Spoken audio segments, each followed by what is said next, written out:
Je suis en thèse au laboratoire d'astrophysique de Bordeaux. Mon sujet porte sur la recherche de molécules complexes présentes dans le milieu interstellaire. Plus particulièrement, je m'intéresse à la nébuleuse d'Orion, qui est un grand nuage de gaz au sein duquel se forment des milliers d'étoiles et qui se situe à peu près à 1500 années-lumière de nous. Je recherche donc les molécules complexes présentes dans ce nuage.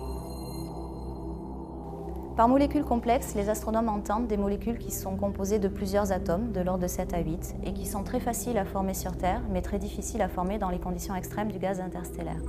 Ces conditions extrêmes sont par exemple les très faibles densités, qui peuvent aller de quelques milliers de molécules par centimètre cube, ou encore les très faibles températures qui peuvent varier de moins 100 degrés Celsius à moins 200 degrés Celsius.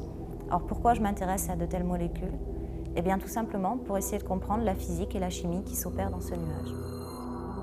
Un autre objectif est de savoir si des molécules un peu plus complexes, qui pourraient être à l'origine de l'apparition de la vie sur Terre en ayant été apportées via des comètes, peuvent se créer dans de tels milieux.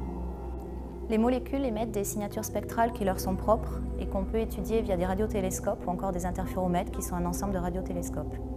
J'utilise l'interféromètre de l'Institut de radioastronomie millimétrique. Cet instrument se situe à 2550 mètres d'altitude, au plateau de Bure, dans les Alpes françaises. À partir des données recueillies, je peux tracer des cartes de la distribution spectrale de ces molécules en fonction de l'intensité de leur émission.